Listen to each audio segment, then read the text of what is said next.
And at 3:34, I will officially call the meeting to order. We can vote on the March minutes. Did everyone get a chance to see Steph's comments on the May minutes and what we can add and change? Mm-hmm. Yes. Okay. So I would say with those addendums, I will entertain a motion to approve both the March and the May minutes. So I'll moved. move Okay. that we approve the minutes. Second. Okay. Steph, George. All right. All in favor? Aye. All right. Any opposed? Okay. I don't have a chairman's report.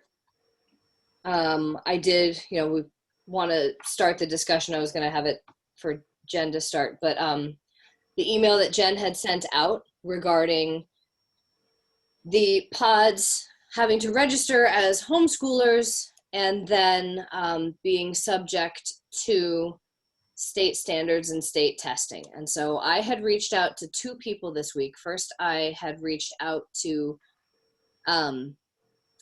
Katie Murphy, who is part of the administrator for this, and I had specifically asked her to attend, and I'm hoping she will still attend the meeting today so we can ask some questions. But I had asked her to clarify how we can have someone under the jurisdiction of home education and yet still be subject to state testing. And she responded to me, it is due to the funding source.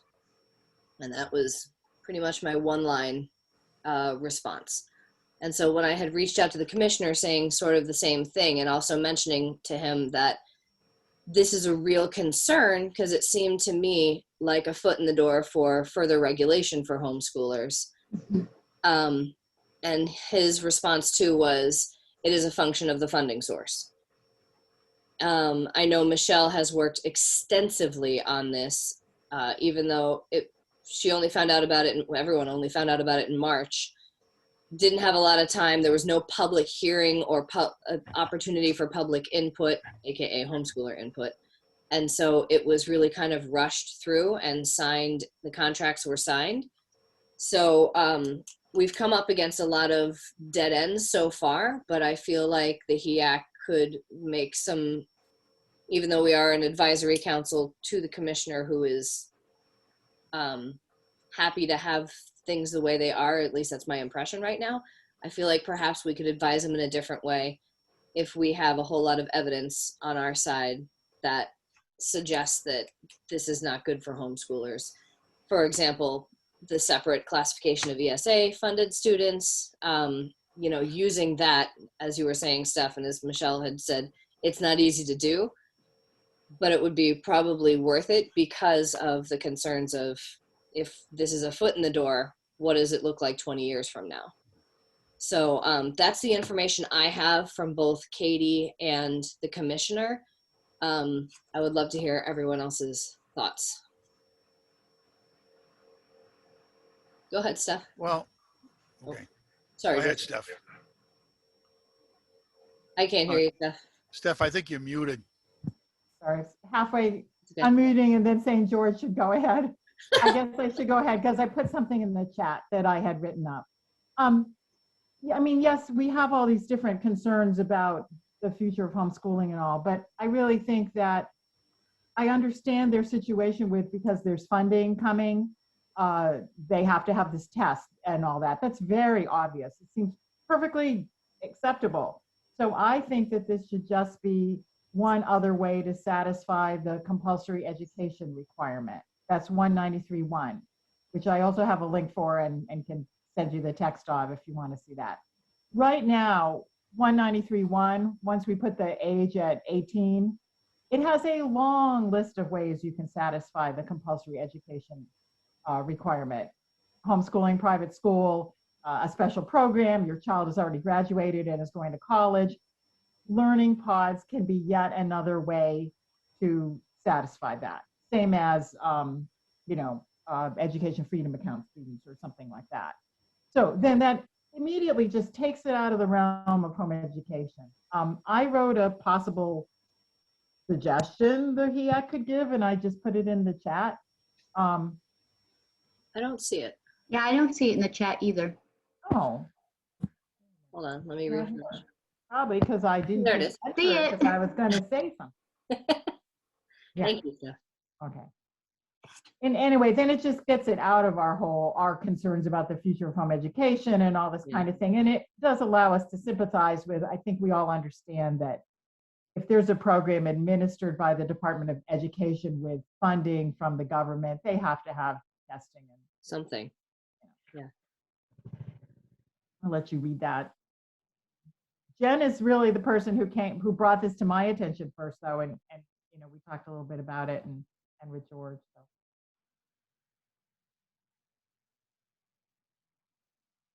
Jen, Yes? did you want to say something about this stuff? Yeah, I brought it up. I was listening to what Glenn brought up in the last meeting. And then when I followed those links, I just became concerned because it was saying that you'd have, if you wanted to have a community pod with this program, they call it Reaching Higher, but part of the Prenda Learning Pods, if you're going community as opposed to with the public school, they were going to call you homeschooler. So you didn't have another choice. You had to register as a homeschooler if you wanted this program.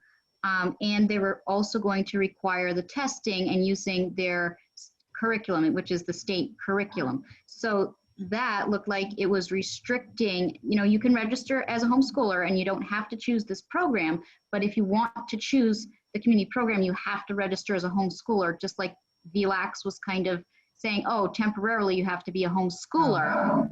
And then you're having this requirement, this restriction where, oh, you can't do a portfolio, you can't opt to change some of the curriculum, you have to take our curriculum, public curriculum, and you have to take our public testing.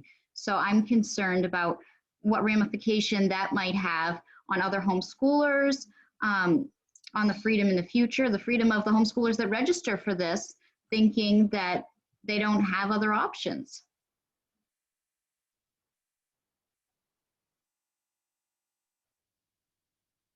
My comment on this would be, I understand totally the funding source issue, but also that Stephanie is right on target with saying this ought to be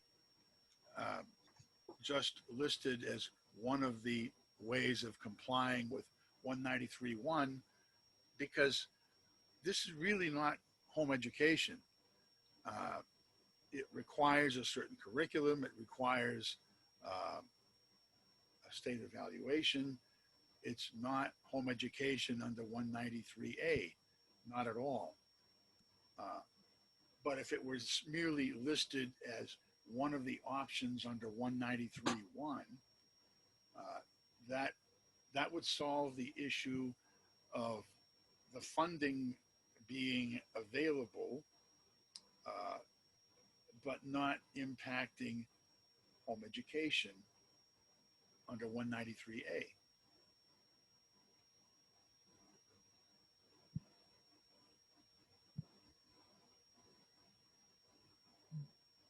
Taking notes, sorry. I was trying to send 193.1, but it's too long for the chat.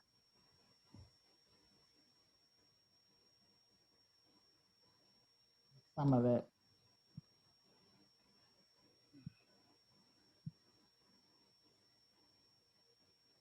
So if I could just ask a question, I want to make sure I'm understanding correctly.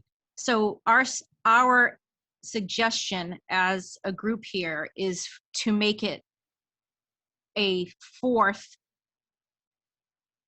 way of satisfying compulsory attendance, or fifth if you include the educational savings. There's way account. more than that, but yeah.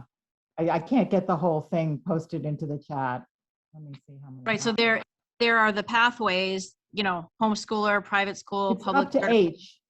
Right. On there, so that's quite a few, 5, 6, 7, So we're 8. looking to add another category. Is that correct? Okay. Yes. And I think also what is compounding the issue is that the folks who have been hired and begun training as guides are not familiar themselves with the homeschool law in New Hampshire. And so they don't understand, legitimately don't understand the differences between homeschooling and this Prendapod community setup. I've spent time and a couple of hours on the phone talking to some of the guides and the ones that are a little bit more vocal and rolling it out and trying to help them understand from a freedom perspective and from, a Common Core and that sort of these worries that Jen, has come forward with.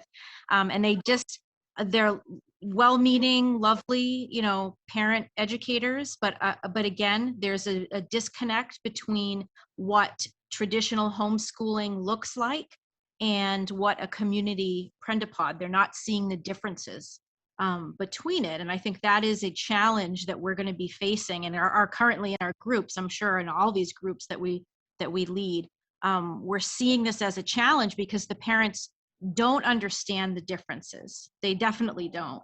Mm-hmm. So we've been trying to run interference and point them to our interview with the commissioner.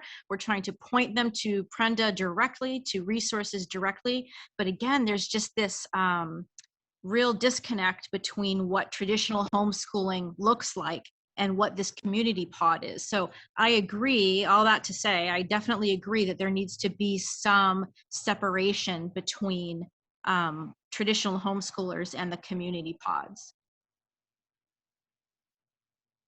I wouldn't be surprised if people maybe just starting, it used to be people bought a whole big box from Abeka, if they start with a community pod and then they decide to withdraw from that and do what, Amanda's meaning by all the different options of traditional homeschooling or something. But just as long as we don't define it, you say, what are you doing now? Oh, I'm doing VLAX. Oh, I'm doing homeschooling. Oh, I'm doing a community pod. Yeah.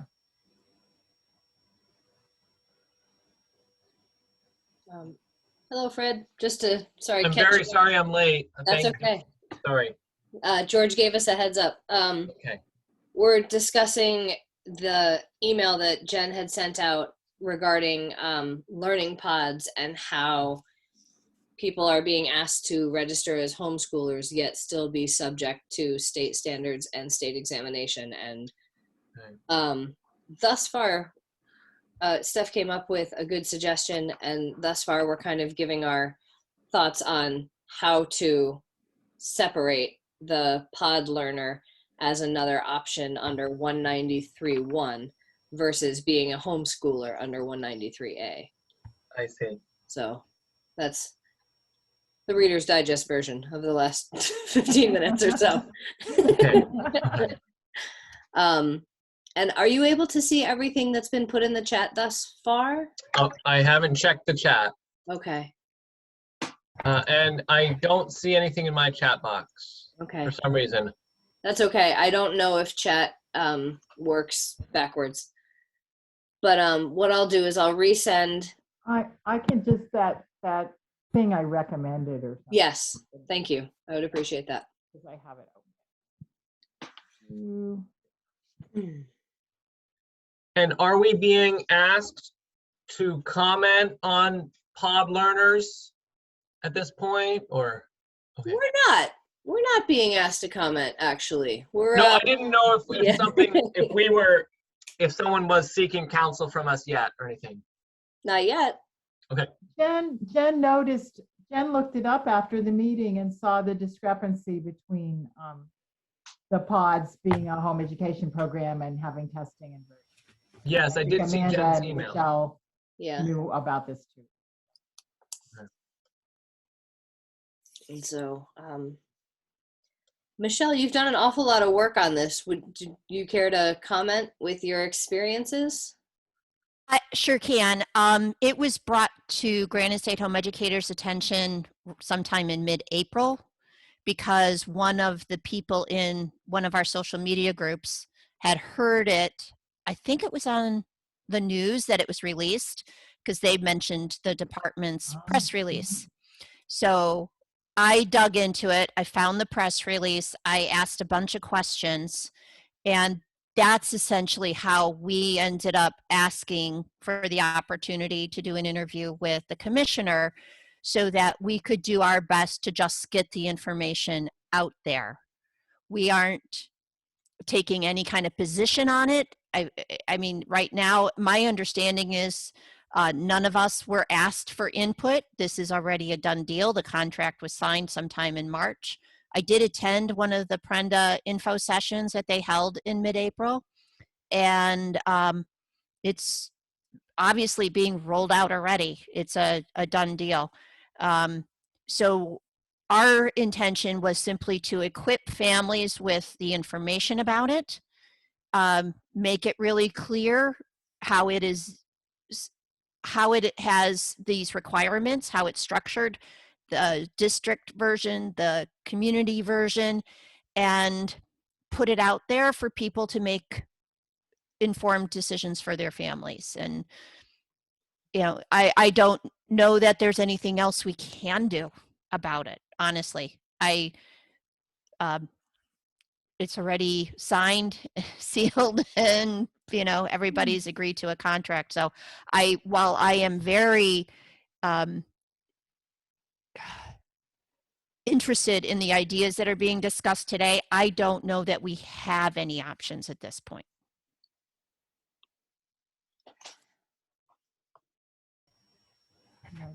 Changing the RSA would have to go into the legislature. Right.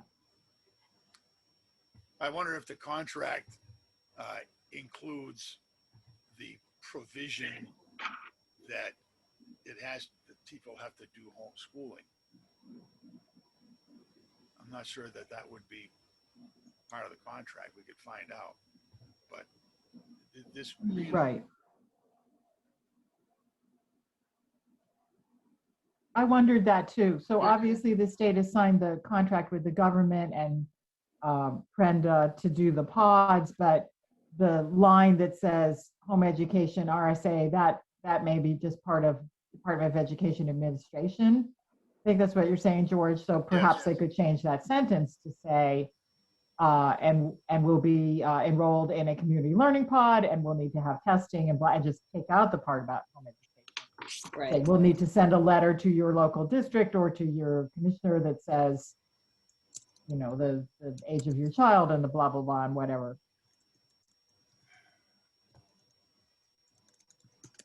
Because that's certainly not in the contract they signed with the government, because the federal government has, I mean, they don't have a regulation.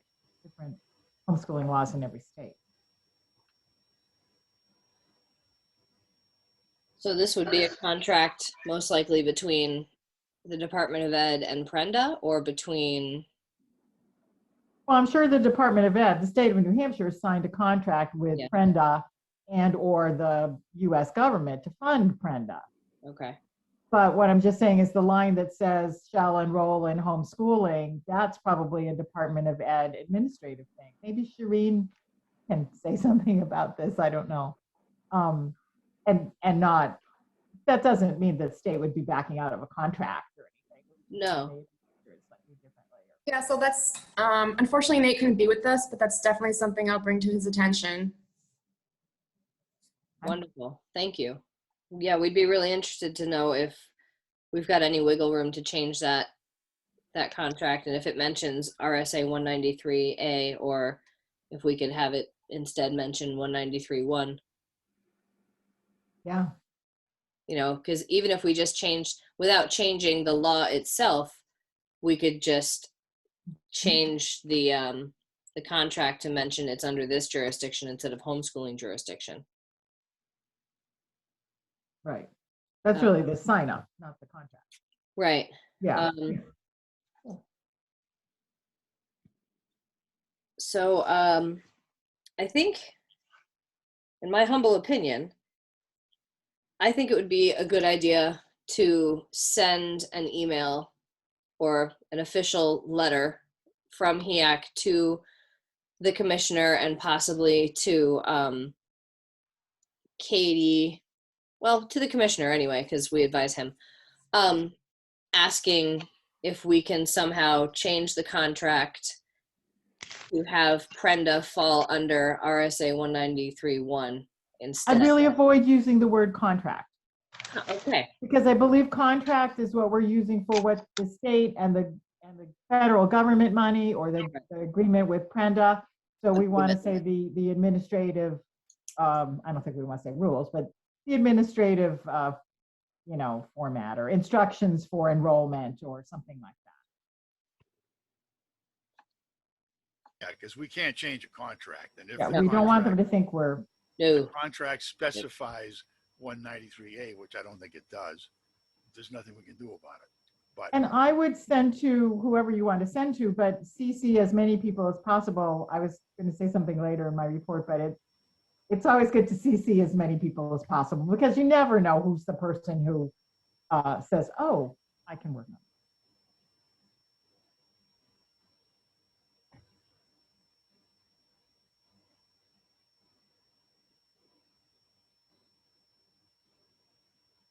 Okay. oh, we have another participant. All right, another country heard from. Yay. Excellent, future HEAC member. Uh-huh. Are there any other comments or things we'd like to say about this particular thing? I think we can, I'll make a motion and vote in new business as far as sending something to the commissioner.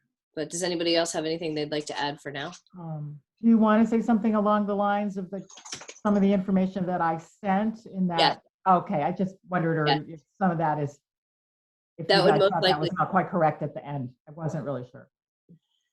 I would absolutely use that as our jump off point. So if everyone is comfortable with what Steph has written, I would use that as our jump off point and add anything that maybe Nathaniel can bring to us as well. Will do. Thank you. Okay, so as far as reports, Fred, do you have anything, any report to give for the week? I don't actually. No. I know it hasn't been that long. Jen, would you like to say anything? No, that was my concern. Thank you for bringing that to all of our attention. You're welcome. Thanks for taking it up. Absolutely. Steph. I was just going to report that in the last, actually it was late last night that I heard the final email on the situation in Laconia, which was, similar to Rochester, similar to Dover. And that one also resolved very happily. And I was just going to say, in years and years of doing these things, that tricks for resolving these things sometimes when you're helping other homeschoolers are, don't just send to the school district the link or the law, but take out the little sentence where it says blah blah blah blah blah. In this case, it was the law says, and your student handbook on page 9 says, therefore, she should be able to access classes. And because the mom had already written a letter, couldn't be quite so nice, but it can be, so we're sure this is just a confusion, mix up, and very important, we'll be checking in with you in a few days to see if we've made progress on this matter or if it's been resolved. And just to encourage you to, when you sound like you know what you're talking about, they're actually more scared than when you threaten them, because people who threaten don't sue. People who know what they're talking about and know the law do sue. Rochester got off really easy because nobody sued them. You see. So, just explain it all and be really sweet and act like you're just sure they're confused. Oh. Anyway, it worked out fine. Steph, may I just ask you, it was resolved because the family wrote a letter to the school board? Well, yeah, she contacted the coalition, and then I helped her rewrite her letter to the principal, but make sure that it also went to the superintendent, who, as you know, is in charge of home education, but she didn't realize that.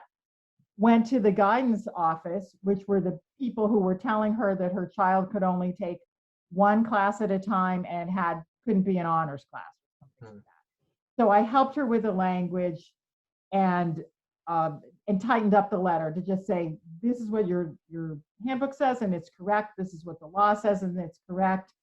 We need to fix this problem so that blah, blah, name of student can register for classes next year. And once all those officials saw it laid out neatly, they just responded right away. And then she got more response. And so it was just a matter of, it took a couple emails because after she contacted me, we sent a more coherent one. Okay. Which instead of, well, I don't see why my child can't take, because I thought the law said, but I don't know if, no. Okay. Okay. So it fixed, it's very fine. And Dover was similar too. So. Thank you. And speaking of, Amanda, would you like to give us an update on how this morning went? Sure. So the show cause hearing was this morning, but to just back up a little bit, I was in contact with Diana Fenton, who is the Department of Education lawyer who's handling the case. So they decided, they being the Rochester District lawyer and Ms. Fenton, decided to do a stipulation of facts. And so Rochester was not contesting, did not contest the charges. They admit to non-compliance, which, given the history here, I'm pleased with this result, that they did admit to non-compliance. And so today's hearing this morning was really just getting on record the facts of that the stipulation of facts is entered. It's more kind of procedural stuff, and that the district is showing, in good faith that they're going to fix it. I did speak to a couple parents today after the hearing that leads me to believe that they are still in non-compliance, unfortunately. So I'm not sure where that goes. I went right to Diana with that new information. So to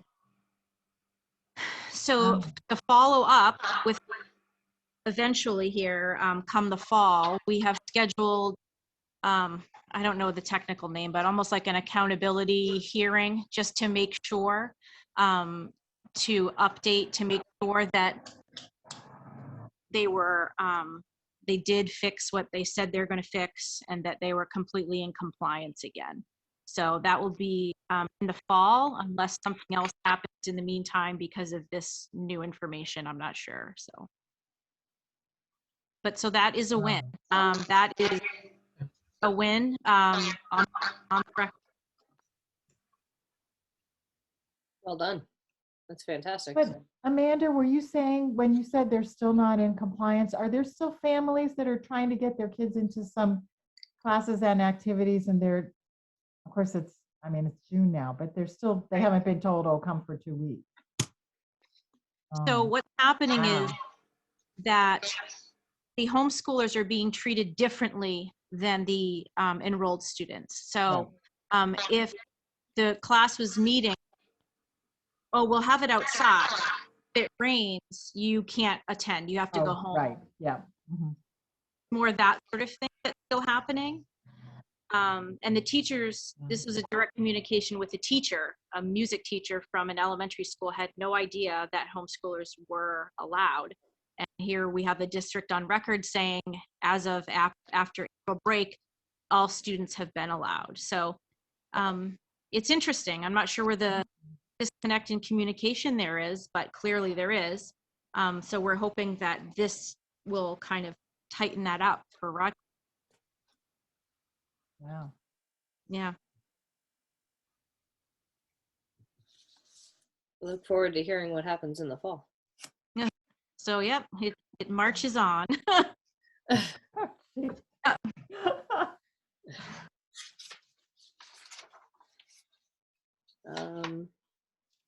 Let's see. Shireen, do you have anything from the DOE? Still actually just kind of learning things, as we move forward. This is a whole new arena for me. So just absorbing things like a sponge for now. Nothing to report at this moment. Thank you. I think that's everyone for reports. I did not hear if the commissioner would be joining us, but if he is able to, I'll give him the floor. Yes, Amanda. I'm sorry. I wanted to also add that, Yes. again, the book sale is this weekend. Oh, It's been a busy week. yeah. Not everywhere. Yes. And so we're up over 5,000 items now. And so typically overnight tonight is when a huge push happens, procrastinators, still inputting books. So that is on Saturday in Rochester. And so we're so excited. But Good luck with that's it that. for my update. Thank you. I know a lot of people are very excited to go. I Yeah. know. It's a pretty great staple for the homeschool community. I was really It'll be hoping a party. to get down there also and even help out, but I'm not going to be able to make it. But that would have been nice. I haven't been to something like that in years, so this would have been a good opportunity. They're a lot of fun. Thank you for bringing that up again, Amanda, too. Good luck on this weekend. Ugh. Thank you. We need it. I'd like to bring up old business. Does anyone have any comment? Was everyone able to get a chance to read the annual report? I added a few extra things in. Does anyone have any comments or changes they would like me to make? Then I will entertain a motion to approve the annual report draft. I will be presenting it pending approval. I will be presenting it July 8th to the Department of Education, and when I find out if that's in person or via Zoom, I will let you all know. If it's via Zoom, of course, you're all welcome to attend. I think you can regardless. But that would be July 8th that the report would be given. So I will entertain a motion to approve the annual report. I move to approve the annual report. And second, A second. thank you. It's been moved and seconded that we approve the annual report. All in favor? I Any opposed? Okay, thank you. We will approve that, and I will present that on July 8th over the summer. For new business, I do think, even though the commissioner is aware of how problematic this could be for homeschoolers, I still think it's important that we send him a letter letting him know how the HEAC feels and how this could impact homeschoolers in our opinion. So I would like to make a motion that we send the commissioner a letter from the HEAC. How do I word this? Asking him to put the jurisdiction of the pods to remove it from the realm of homeschooling and put it back under 193.1. Would anyone like to change the way I'm wording this? Wasn't that what you were gonna, when you were talking about the letter previously? Are you talking about a second letter or the same letter? Nope, same letter. Oh, okay. But if there's, go ahead. What How happened? about the wording that Stephanie had proposed? Yes, that would be the crux of the letter. Designated as a way of satisfying, yeah. Yes. All right. Well, I'll second the wording that Stephanie proposed. It's been moved and seconded that we send a letter. Yes, Amanda. Sorry, I Oh. I was giving orders to a child. Oh, excellent. Yes. I often I gesture Sorry about heavily. No worries. It's been moved and seconded that we send this letter to the commissioner with Steph's wording. Is there all in favor? Aye. Any opposed? All right, I will get that letter written up. I will CC everyone here first so we can add and change things once we have all had our chance to say our piece, then I will send on the final copy to everyone and CC as many people as I can. Okay. Are there any announcements from anyone else aside from everyone is going to the book sale this weekend on Saturday and bringing donuts? All right, any public comment? No. All right. And just to add, I know it was stated in the email, but just to clarify officially, Michelle Lavelle is taking my place as a Granite State Home Educators representative. We are due for running re-elections in September anyway, so whomever ends up to be the chair is up to all of you. So thank you all very much for being here today. And I look forward to seeing you again soon. Thank you. Thank you. I will entertain a motion to adjourn. I'll I move move- that we adjourn. Oh, sorry. Go ahead. I move to adjourn. Okay, second. Second. It's been moved and seconded that we adjourn. All in favor? I All right. It's 4:11. We adjourned our meeting. Thank you all very much. It's been a pleasure. Thank you, Kitty. Kitty, I actually have a question. Yeah. I believe my term is up in 2021, so this fall too. Mm-hmm. But should I mean, what happens at this point? I don't know. So if you would like to serve again, you Mhm. can let the commissioner know and he can reappoint you to the council. I see. So it's a matter of emailing him or. And Okay. I can also do that since your term is up, and I can let him know that if you are interested in serving again, that he can reappoint you. I am interested, Kitty. Okay, great. Then I will let the commissioner know that. Thank you. Yeah, sure thing. Okay. Absolutely. And Steph, if you hear of anyone who from the coalition is Yeah, interested, they're having their elections and then they'll put in a new rep and all that. wonderful. Yeah. Thank you very much. Okay. All right. Thank you. Have a great summer, everyone. You too. So everyone have a great summer. Thanks. Long, everybody. Bye-bye.